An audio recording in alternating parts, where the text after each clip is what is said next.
Last game was one of the toughest losses I've been a part of.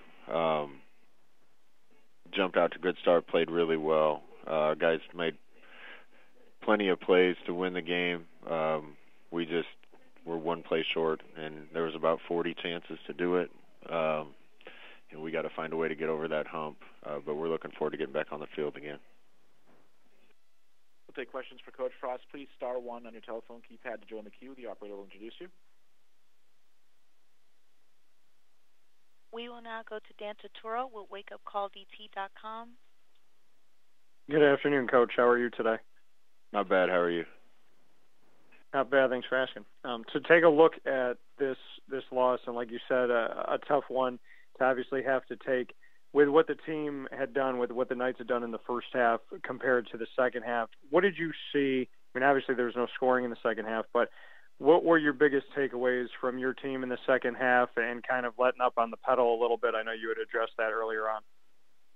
Well, first of all, I got to give credit to Temple. They did a good job continuing to play hard.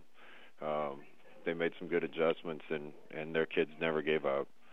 Coach Rule did a really good job. I don't know if our kids have been in a situation where they've been up 25-7 too many times. Most of the kids on this team, I think a championship team gets in that situation and finishes someone off, and it would have taken one more score anywhere to finish them off. Looking back at the tape, we had a bunch of chances. Good afternoon, Coach. How are you? Good. How are you doing? Very good, very good. You have a couple quarterbacks that could definitely play when they see the field. What do you like from each of those guys? They're both good players. Justin Holman has a bunch of experience. Has done a good job in this program. Did a great job learning our system, and has led us to a couple wins. Mackenzie Milton is a really good athlete, unusually mature for his age, and a real playmaker at that position. So we feel good about both guys. And then, have you been a part of trophy games during your career? And if so, what do they bring to the game of college football? I guess I can't remember being a part of a trophy game at Nebraska. I think they're good for the sport. I think if they're well-known and established things, they bring a little extra allure to a game. Thank you. All right, we'll go back to Dan Turturro with WakeUpCallDT.com. So, Coach, to kind of go off of what I had asked before, the resolve of your team, obviously there was some adversity offensively in this last game, but just what you can say about the team's bounce back, how they responded to the game after everything ended with Temple, watching it on film, and how you kind of go forward from there. Listen, we got a lot of character on this team, and I think character isn't really revealed when things are going well. You see people's character when they go through something hard. That was as hard a loss as I've been a part of. We had dozens of chances to make sure the outcome was the way we wanted it to be. You never know what you're going to get after that. We had our best Monday practice of the year. So our kids aren't going to feel sorry for themselves. They know they've played good enough football to have a couple more wins under their belt. Now we just got to take care of the details and do little things right to get us over the top. Thanks, Coach. I appreciate it. You got it. And we'll go to Shannon Green with the Orlando Sentinel. Scott, I just wanted to follow up on this.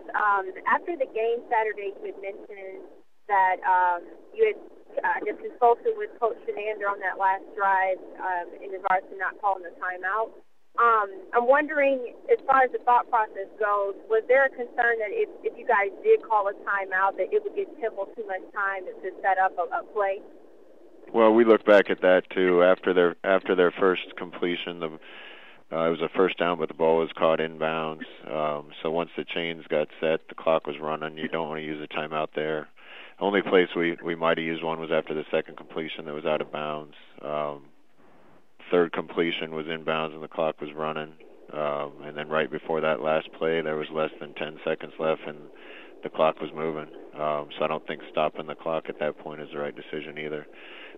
When you're in a situation where a team has to go 70 yards in 30-some seconds, you're going to win 19 out of 20 of those games. And that's just another little detail thing. Our guys needed to make sure and play the techniques that they've been playing the rest of the game and they know how to play. And we didn't do those things exactly the way we were supposed to, and those guys converted on a bunch of plays in a row.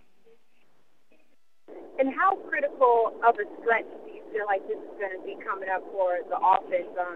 You have a lot of top defensive teams that you're going to be playing that are going to be similar to Temple in terms of the physicality.